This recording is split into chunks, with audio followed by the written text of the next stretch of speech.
పదవుల కన్నా ప్రజాసేవ ముఖ్యమని, రాజకీయాల్ని స్వార్థం కోసం కాకుండా సమాజ శ్రేయస్సు కోసమని, ఆశయాల కోసం అశూలు బారినటువంటి ఒక గొప్ప నేత వంగవీటి మోహన్ రంగా గారికి ఈ రోజున మేము ఘనమైనటువంటి నివాళులు అర్పిస్తూ ఉన్నాం. వారి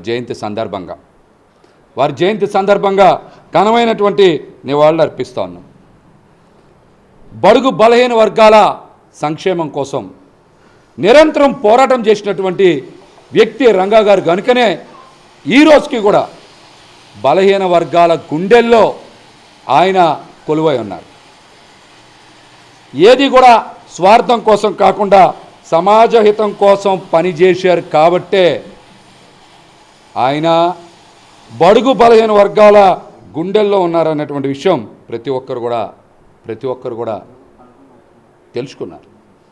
రంగా గారిలాగా పేద సామాన్య వర్గాల పట్ల ప్రేమ చూపించగలిగేది మాలాంటి ఉద్యమకారులు మాత్రమేనని కూడా ఈ సందర్భంగా నేనైతే తెలియజేస్తూ ఉన్నా. మేము కూడా బలహీన వర్గాల కోసం పోరాటం చేశాం, సమాజ హితం కోసం పని చేశాం. కాబట్టే రంగా గారి ఆశయాల కోసం ప్రతిసారి కూడా మా గొంతెత్తాం. గతంలో ప్రతిపక్షంలో ఉన్నా అప్పుడు మాట్లాడా, ఇప్పుడు ప్రతిపక్షంలో ఉన్నా ఇప్పుడు మాట్లాడుతూ ఉన్నా. నా స్వరంలో మార్పు రాదు. ఈ సందర్భంగా నేను వంగవీటి రాధాకృష్ణ గారికి ఒక విజ్ఞప్తి చేస్తూ ఉన్నా. గతంలో మీరు ప్రతిపక్షంలో ఉన్నారు, ఈ రోజున మీరు అధికార పక్షంలో ఉన్నారు. రంగా గారి అభిమానుల బాధ్యత మీరు తీసుకోవాలి. రంగా గారి అభిమానుల బాధ్యత రాధాకృష్ణ గారు తీసుకోవాలి.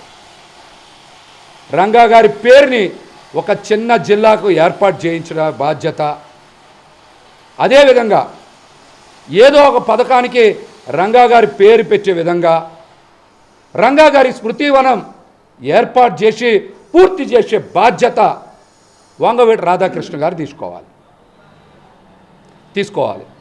అదేవిధంగా రంగా గారి అభిమానులు కూడా ఇక్కడి నుంచి రాధాకృష్ణ గారు ఈ బాధ్యత పూర్తి చేసేలాగా రాధాకృష్ణ గారికే వినతిపత్రాలు ఇవ్వాలి.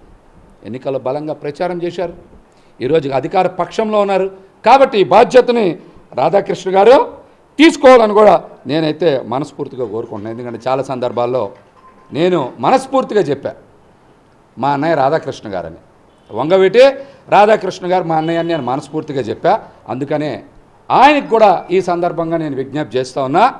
రంగా గారి పేరు మీద ఒక చిన్న జిల్లా ఏర్పాటు, అదేవిధంగా ఒక పథకానికి పేరు స్మృతివనం ఏర్పాటు చేయించేటువంటి బాధ్యత మీరు తీసుకోవాలని కూడా నేను మనస్ఫూర్తిగా కోరుకుంటా ఉన్నా.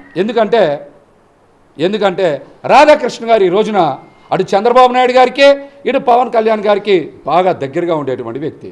కాబట్టి పెద్దగా పోరాటం చేయాల్సినటువంటి అవసరం ఏముండదు. ఆయన వెళ్ళి మాట్లాడితే పని అయిపోతుంది. కాబట్టి ఇక్కడ బాధ్యత ఆయన బలంగా తీసుకోవాలని కూడా నేను కోరుకుంటున్నా.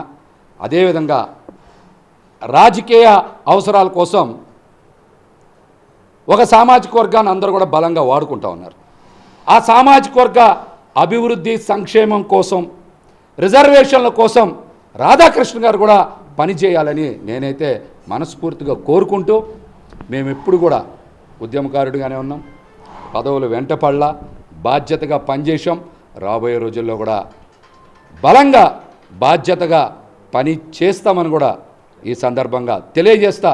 మరొక్కసారి బడుగు బలహీన వర్గాల ఆశాజ్యోతి వంగవీటి మోహన్ రంగా గారికి ఘనమైనటువంటి నివాళులు వారి జయంతి సందర్భంగా తెలియజేస్తాం.